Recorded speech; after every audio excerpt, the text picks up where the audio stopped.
আজকের পঞ্চতন্ত্রের গল্প হলো কুকুর ও চিত্রগা। এক গ্রামে বাস করত অনেকগুলো কুকুর। তাদের কোনো প্রভু ছিল না, বেওয়ারিশ। পথে ঘাটে ঘুরে ঘুরে দিন কাটত। হাট বাজার এখানে ওখানে যা পেত খেয়ে পেট ভরাতো। একবার সেই দেশে হলো আকাল। গাঁয়ের লোকেরা না খেতে পেয়ে মারা পড়তে লাগলো। পথের কুকুরগুলোরও সেই দশা। খাবার আর মেলে না, মরা মানুষ খেয়ে তাদের চলতে লাগলো। কুকুরদের মধ্যে একজনের নাম চিত্রগা। তার গা ছিল সাদা কালো রং। সে একদিন সঙ্গীদের কাউকে কিছু না বলে সেই গ্রাম ছেড়ে অন্য দেশে চলে গেল। সেখানে সে দেখলো খাবার দাবারের কোনো অভাব নেই। লোকজন হেসে খেলে দিন কাটাচ্ছে। সুযোগ বুঝে সে পথের পাশের এক বাড়িতে টুক করে ঢুকে পড়ল। এক ঘোমটা পড়া বউ দাওয়ায় বসে মুখ নিচু করে আপন মনে চাল বাঁধছিল। ঘরের দরজা ছিল খোলা। চিত্রগা ভয়ে ভয়ে এদিক ওদিক উকি ঝুঁকি মেরে দেখলো বউটা তার দিকে তাকাচ্ছে না। ঘরে অন্য মানুষও নেই। সাহস করে সে সোজা রান্নাঘরে ঢুকে গেল। তারপর আর কি, অনেকদিন পরে পেট ভরে ভালো মন্দ খেয়ে মুখ চাটতে চাটতে বেরিয়ে এলো। তখনও বউটি তাকে খেয়াল করলো না। চিত্রগা রাস্তায় বেরিয়ে আসতেই পড়ল এলাকার কুকুরের দলের মুখে। তারা ঘেউ ঘেউ করে ঘিরে ধরলো চিত্রগাকে। বেচারি একা, একজন। এতগুলো কুকুরের সঙ্গে পারবে কেন? আঁচড় কামড় খেতে খেতে তার অবস্থা নাস্তানাবুদ। কোনো মতে লেজ গুটিয়ে দৌড়ে একটা ভাঙা ঘরে ঢুকে প্রাণ বাঁচালো। দেখা গেল সেই দেশের বউঝিয়েরা তেমন সাবধানী নয়। কুকুর বেড়ালের দিকে খুব একটা খেয়াল রাখে না। আছেও তাদের অঢেল। খাবার দাবার ভালো ভালো, খেতে খামারে হয়ও খুব। কিন্তু হলে কি হবে, খাবার জুটলেও দু একদিন পর পর চিত্রগাকে এলাকার কুকুরের পাল্লায় পড়ে নাস্তানো বুধ হতে হয়। কপালে জোটে বেধড়ক আঁচড় ও কামড়। এভাবে আর কাহাতক পারা যায়?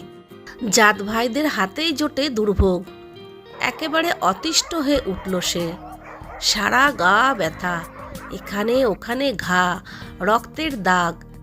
শেষমেশ একদিন চিত্রগা ভাবল, ভালো খাবারের নিকুচি করি।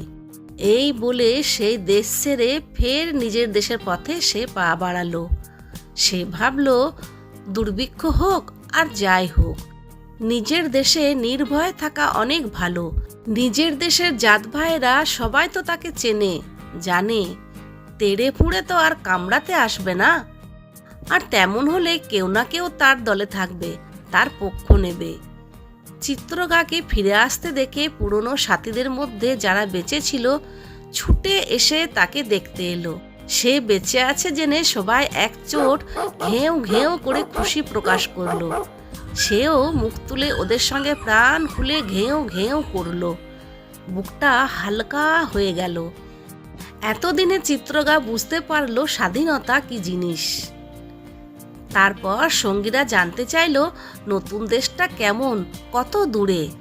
আর একজন বলল, কি ভাই, বিদেশে ছিলে কেমন? খাবার দাবার অমিল নয় তো? আর জাত ভাইয়েরা কেমন? অনেকগুলো প্রশ্ন শুনে চিত্রগা বলল, রাখো রাখো, একটা একটা বলি। কিন্তু বিদেশের কথা বলবো কি? খাবার দাবার অঢেল, বউঝিয়েরাও ভালো, অসাবধান। ঘরে ঢুকে হাঁড়ি ভাঙলেও কেউ খেয়াল করে না। আমি তো তাজ্জব।